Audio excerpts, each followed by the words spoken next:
Hello दोस्तों, स्वागत है हमारे नए वीडियो में। आज की वीडियो में हम लोग एक रोमांटिक ड्रामा मूवी को एक्सप्लेन करने वाले हैं। इस मूवी की कहानी में हम लोग एक कपल को देखेंगे जो कि रोज मछलियां पकड़ने के लिए नदी में जाते हैं और जंगल के रास्ते से घर आते हैं। लेकिन एक दिन जब वो लोग मछलियां पकड़ने के लिए जाते हैं तभी कुछ बदमाश लड़के उस लड़की को उठाकर जंगल में ले जाते हैं। वो लोग इस लड़की के साथ जबरदस्ती करना चाहते थे। ये तीनों मिलकर लड़की के बॉयफ्रेंड को बहुत मारते हैं। जब वो अधमरा हो जाता है तब इस गैंग का लीडर लड़की के पास में जाता है। इसके बाद ये लोग लड़की के साथ क्या करते हैं हम लोग इस वीडियो में आगे देखेंगे। तो चलिए इस मूवी को शुरू करते हैं। कहानी की शुरुआत में हम लोग एक कपल को देखते हैं। कुछ लड़के उनका पीछा कर रहे थे और वो लोग इन दोनों को पकड़कर जान से मार देना चाहते थे। इन तीनों में से जो लीडर है उसका नाम चीन है। वो इस लड़की के बॉयफ्रेंड को पकड़ता है। इसके बाद ये तीनों मिलकर उस लड़के को बहुत मारते हैं। इसके बाद ये तीनों उस लड़की को भी पकड़ते हैं। अब ये तीनों उसके साथ जबरदस्ती करते हैं। यहीं पर इस मूवी का सीन शिफ्ट होता है और हम लोग एक गांव में एक कपल को देखते हैं। ये लोग जंगल के किनारे एक गांव में रहते हैं। अभी ये लोग नदी में मछली पकड़ने के लिए आए थे।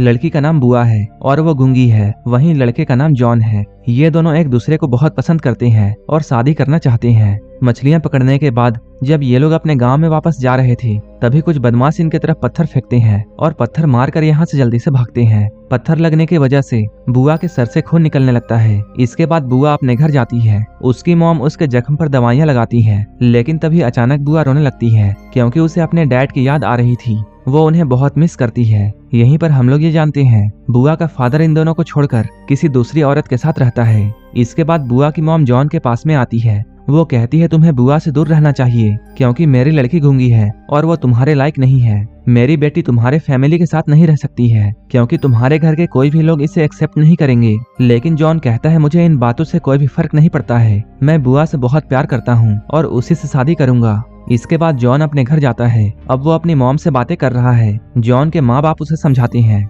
वो लोग कहते हैं तुम्हें बुआ का साथ छोड़ देना चाहिए। अगर तुमने बुआ से शादी कर ली तब पूरे गांव में हमारी बदनामी हो जाएगी।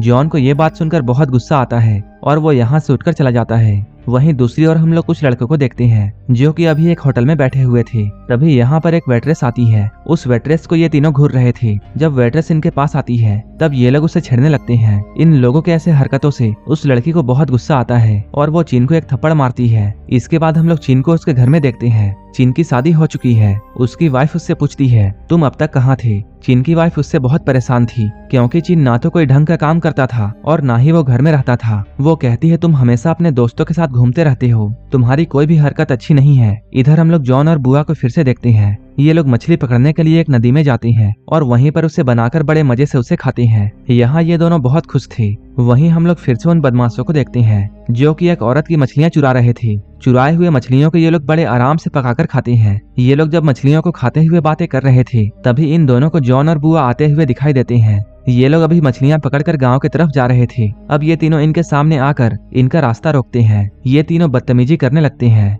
ये लोग जॉन और बुआ को मारकर उनकी मछलियां भी उनसे लूट लेते हैं। लेकिन तभी चीन की वाइफ यहाँ आती है और इन तीनों को वहाँ से भगाकर जॉन और बुआ को अपने गांव भेजती है। ये लोग अच्छे से अपने घर पहुँच चुके हैं। कुछ देर के बाद हम लोग एक बौने लड़के को देखते हैं। वो बौना एक केला चुराकर भाग रहा था। उसी वक्त रास्ते से बुआ भी आ रही होती है और उसके हाथ में भी केले होते हैं। जब वो औरत अपने दुकान में अचानक बहुत कम केले देखती है तब वो सोचती है जैसे बुआ ने ही उसके सारे केलों को चुराया है। वो बुआ को यहाँ पर गालियां देकर उससे इन केलों को छीन लेती है। बुआ क्योंकि गूंगी थी इसलिए वो यहाँ कुछ भी नहीं बोल पाती है। बुआ तो ये कहना चाहती थी कि उसने इन केलों को कहीं और से खरीदा है। बुआ यहाँ कुछ नहीं बोल पाती है इसलिए वो रोने लगती है। अब वो अपना सारा बिखरा हुआ सामान उठाकर यहाँ से जाने लगती है। अगले सीन में हम लोग जॉन की मदर को देखते हैं। वो अभी बुआ के माँ से मिलने के लिए आई है। वो यहाँ आकर बुआ की मॉम से ये कहती है तुम अपनी बेटी को संभाल लो क्योंकि तुम्हारी बेटी की वजह से हमारे पूरे गांव में बदनामी हो रही है। क्योंकि इस पूरे गांव में कोई भी बुआ को पसंद नहीं करता है इसलिए सभी लोग उसे एक मनहूस लड़की मानते हैं।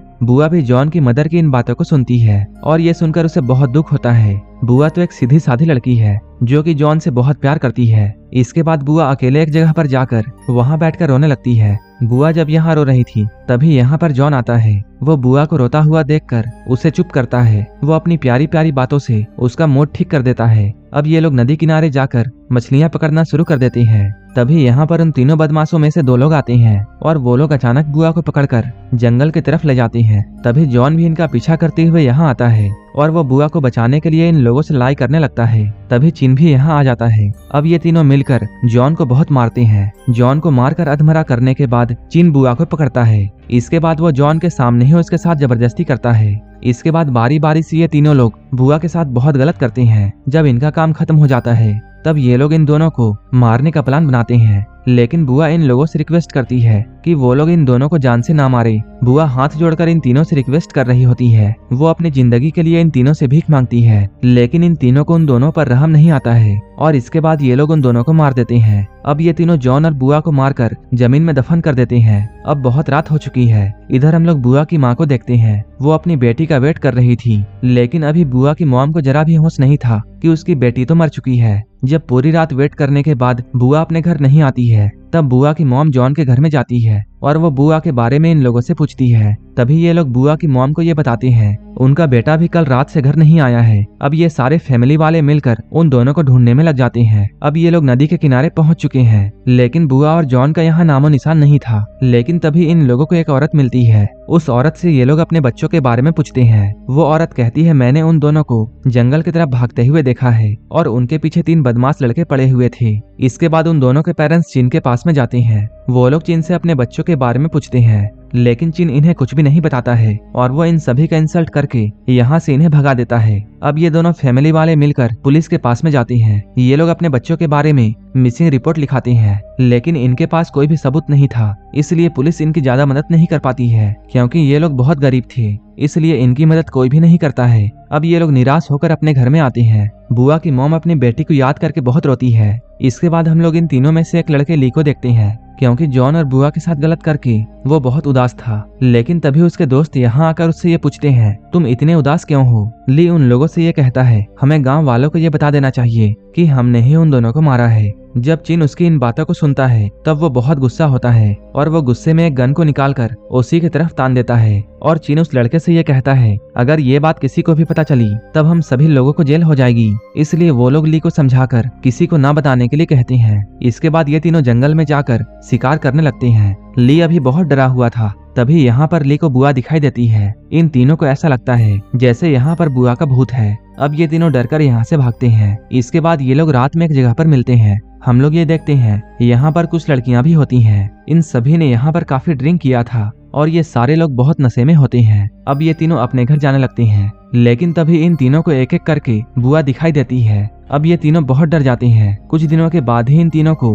अब बुरे बुरे सपने आने लगते हैं। इसके बाद हम लोग अगले ही दिन ली को देखते हैं, जो कि एक बार फिर से जंगल में शिकार करने के लिए गया है, लेकिन अचानक कोई उसे जान से मार देता है। इसके बाद हम लोग इन तीनों में से दूसरे वाले को देखते हैं। उसे भी अब बहुत से डरावने सपने आ रहे थे। इसके बाद वो अपने गॉड के पास जाकर पूजा प्रार्थना करने लगता है, क्योंकि उस आदमी को ऐसा लगता है जैसे गॉड उसे बुरी आत्माओं से बचा लेंगे।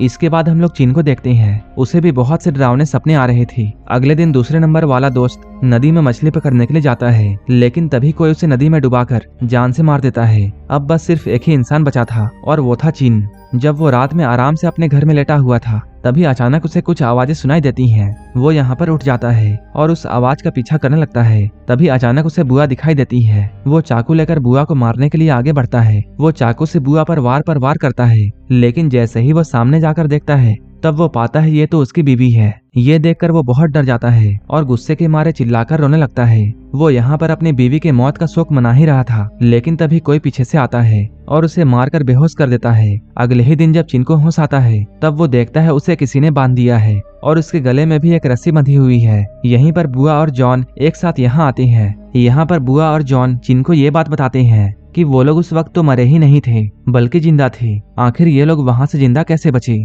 अब ये मूवी फ्लैशबैक में जाती है। तभी हम लोग ये देखते हैं इन तीनों ने जॉन और बुआ को मारकर जमीन के अंदर दफना दिया है। लेकिन थोड़ी ही देर के बाद यहाँ पर जोरों की बारिश होने लगती है, जिसकी वजह से जॉन होश में आ जाता है। इसके बाद वो बुआ के पास जाता है और उसे भी ताकत लगाकर जमीन से बाहर निकालता है। इस तरह ये दोनों बच जाते हैं। ये लोग यहाँ पर चिन को ये बताते हैं उन दोनों ने ही मिलकर उसके साथियों को मारा है। ये लोग यहाँ पर चिन को ये भी बताते हैं कि उन दोनों ने चिन के दोस्त को पकड़कर उसके प्राइवेट पार्ट में गोली मार दी थी, जिसकी वजह से उसकी मौत हो गई। इसके बाद इनमें से एक आदमी जो कि मछलियों का शिकार करने के लिए गया था, उसे भी इन दोनों ने पानी में डुबाकर मार दिया था। अब सिर्फ चिन ही बचा होता है। वो अपनी जिंदगी के लिए इन दोनों से भीख मांग रहा था, लेकिन ये दोनों उसे माफ नहीं करते हैं। चिन को एक रस्सी से लटकाते हैं और थोड़ी ही देर के बाद चिन की मौत यहाँ पर हो जाती है। ऐसा करके ये दोनों अपना बदला ले चुके हैं। इनके बदले के साथ ये मूवी यहीं पर खत्म हो जाती है। इसी तरह की मूवीज के लिए आप हमें टेलीग्राम और इंस्टाग्राम पर फॉलो कर सकते हैं, जिसका लिंक डिस्क्रिप्शन में दिया हुआ है। अगर आपको ये मूवी अच्छी लगी हो तब एक लाइक जरूर कर देना और ऐसे ही वीडियोस के लिए मेरे चैनल को जरूर सब्सक्राइब कर लेना। तो मिलते हैं हमारे नेक्स्ट वीडियो में।